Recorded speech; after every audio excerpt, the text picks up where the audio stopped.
I've never imagined the amount of dead Palestinian children that I would see on my X feed since then. It's horrific. You know, it's heartbreaking to me as a mother. It's horrific to me that the media seems almost complicit in the dehumanization of Palestinians, and I will not be on that side, because at the end of the day, the hit pieces, the name-calling, the anti-Semitism, the psychopathic language that seems to be coming out of people means nothing. Yeah, when it comes to the topic of Israel, it does seem that journalists are fearful to critique Israel. Well, I'm now, not why at all, is that? so... Because I would say, Piers, that you seem a little fearful to critique Israel and to want to always seem that you're coming across a little bit understanding of everything they're doing. What is it that makes journalists, corporate journalists, let me respond. fearful of saying, hey, you know, Israel has done a ton of things that have been very wrong? Yes, and I have said they're wrong. I think Netanyahu should go. And do you think, for the record, that what Israel's been doing constitutes genocide? Well, what I've been having trouble is all of the people that are pro-Israel and say it's not a genocide won't tell me what is a genocide. What percentage of a population has to be killed before we can use the word genocide? It's a funny little thing. They won't tell you. They won't tell you what constitutes genocide. So I would like a clear understanding of how many Palestinians have to die before we are allowed to term it a genocide. All of the experts can't agree on what a genocide actually is, but they love to float around the word on virtually every other issue. You know, I had Rabbi Barclay on my show, on one of my last shows when I was on the Daily Wire, and I asked him that question pointedly: what is genocide? Let us know, experts, what percentage of the population of Palestinians has to be killed before we are allowed to say that it's genocide. What I can tell you is I am completely uncomfortable and utterly against the amount of Palestinian innocent lives that have been lost in this conflict, particularly children.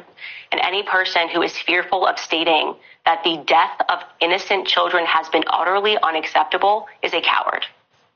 Yeah, I mean, listen, I completely agree, but do you personally think it constitutes genocide, which is the deliberate... Well, what I'm saying to you is I have pursued on my show, what is the number? No, I understand. What is the official number? That's it. I mean, somebody tell me, and I'll give you an answer. Well, I don't think there is a try it. Try it when you have... Well, it's not about a number. People on both sides of the debate on... Yeah, but it's not...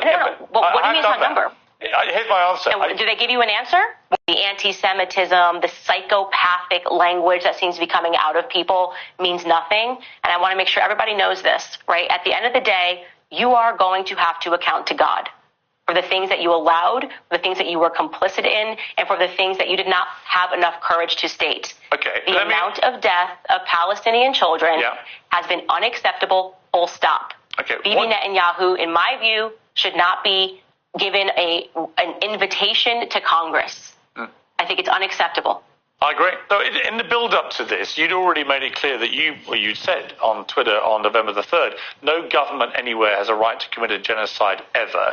There is no justification for a genocide. I can't believe this even needs to be said or is even considered the least bit controversial to state. You didn't say what you were talking about in that tweet, but it was widely assumed to be Gaza and what Israel was doing in Gaza. Is that correct? Were you talking about Israel there? No, actually, when I wrote that tweet, if you look right before that tweet, I had retweeted and liked something from a journalist named Yashar Ali. He had shared a clip of a Congressman, Brian Mast, who got up on a platform and said that there's no such thing as an innocent Palestinian life. That is despicable, genocidal language. And I am paraphrasing here, but Yashar Ali said, and he's pro-Israel, by the way, if I'm judging by what he puts online, he said, can we all just admit that this language is unacceptable? And I tweeted that no government in the world, and I was actually commenting on America, the genocide is always wrong. And so, by the way, even if I was talking about Israel or I was talking about Palestine, that statement should hold. No, there is no justification ever in the world for genocide. So I was very surprised to see that tweet go viral and people so angry about it. I was actually overseas at the moment. I was in the UK. And so it seemed very strange to me that people would have a problem with it no matter what side you're on. But in that particular moment, I was talking about Brian Mast, and on my show, my very next show, I clarified that. Yeah, well, what I can say to you, again, because these definitions shift, I don't think we need to focus on the word because I'm telling you what I believe. And my belief is that they are not being careful whatsoever. My belief is that there has been too much loss of Palestinian life. That's different to genocide, though. Yeah, but okay, that's fine. We don't need to. That's what I say. I don't know why you're like obsessing over this one word. It doesn't matter. Because you tweeted about genocide. You, just like you told me. I'm only trying to clear up. It's about Brian Mast. So you're harping on this issue. There's a lot more topics we should talk about. I'm being very clear in how I feel about this issue. The Israeli government is not being careful in how they're dealing with this. I agree with you that the amount of death has been completely unacceptable. When I tweeted that was back in November. So we're talking way more lives that have been lost, and that tweet was about Brian Mast. So. How you doing? It's Candace here, and I'm here to do a video on an article from Hip Hop Wired, and it's about and it's called Candace Owens. I think that's how her first name's pronounced. Checks Piers Morgan on not calling Isreal-Hamas war genocide. I don't know why Piers Morgan wouldn't call the Isreal-Hamas war genocide. It clearly is. Anyone with a brain knows that. Anyway, before I get into the video, I was wondering if you could please follow me on X and subscribe on YouTube, Rumble and Odyssey as well, if you don't mind, please. Anyway, here we go. As Rashid Wallace reportedly said, even the sun shines on a dog's ass twice a day, and Candace Owens is a perfect example of that phrase. Candace Owens was a recent guest on the Piers Morgan Uncensored show, and in their discussion, the conservative pundit checked the host on the nature of the Isreal-Hamas and the media's reluctance to refer to the happenings as genocide. Candace Owens, 35, sat down with Piers Morgan, 59, and the tense discussion surrounding the Isreal-Hamas war turned towards Owens making note of the fact that journalists are seemingly fearful of critiquing Israel's actions. At one point, Owens included Morgan in that group. You too, Piers, seem a little fearful to critique Israel and coming off as trying to be a little understanding of everything. Owens said. Morgan, perhaps anticipating this, dodged the assertion. For her part, Owens clearly articulated what the word genocide means and did manage to get Morgan to throw a very soft jab at Israel's Prime Minister Benjamin Netanyahu. I feel like a idiot. I'm not surprised that Piers Morgan wasn't going to... well, now thinking about it, it's kind of not surprising that he's not going to recognise it as a genocide, but also at the same time it's really puzzling and just like incredibly stupid. What's the difference between what's going on in Hamas, well, the Israel-Hamas war, to what's going on in Ukraine, to what's happening in the Middle East, and I guess you can what's the difference between all those genocide to the current Israel-Hamas war? What's the difference? There is no difference as far as genocide goes. All of them are genocides. The 90-minute conversation between Morgan and Owens touched on her leave in the Daily Wire, her political positions, her connections with FAK, Kanye West, the conflict between UK and Russia, and much more. Check out the clip in question below and keep scrolling to see reactions to the Hamas segment.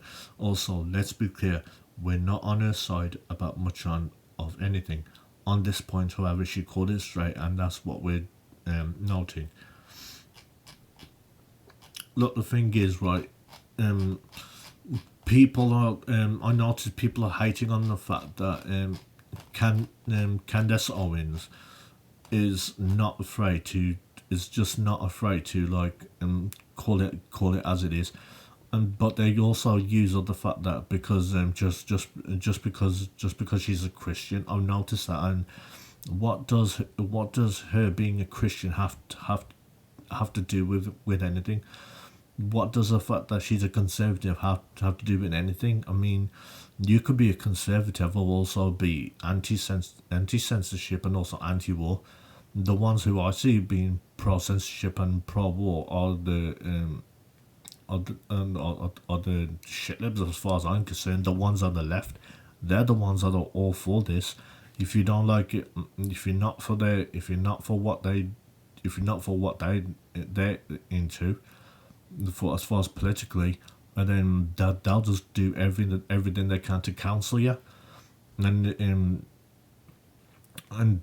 they will, and they're honestly, well, I mean, they really are unhinged and disturbed people, and this sort of that sort of behavior is not normal. That's like mentally ill behavior, and we're and all of a sudden we're celebrating that sort of behavior, and it shouldn't be celebrated. It just shouldn't be celebrated whatsoever. And I'm really glad that Candace Owens checked Piers Morgan, because half the time he needs to be checked, but a few of the times he does get it right, and he is self-aware, but a lot of the times he just is not, and it's really puzzling why he doesn't say just doesn't call it straight and say, look, this is a genocide and it's horrible, and throwing a soft jab at Benjamin Netanyahu. No, he should have went all out on Benjamin Netanyahu. To be honest, if anything, even on my videos about Benjamin Netanyahu and what's going on in Israel, I guarantee you, I went even more harder than he has, and he's got more subscribers and views than I do, and I honestly don't know why. Anyway, thanks for watching this video. Please like, comment, subscribe on this video, and if you can follow me on X and subscribe on YouTube, Rumble and Odyssey as well, if you don't mind, please. And comment on this video and let me know if you like Candace Owens, or if you don't like her. Let me know. And thanks for watching this video, and see you soon.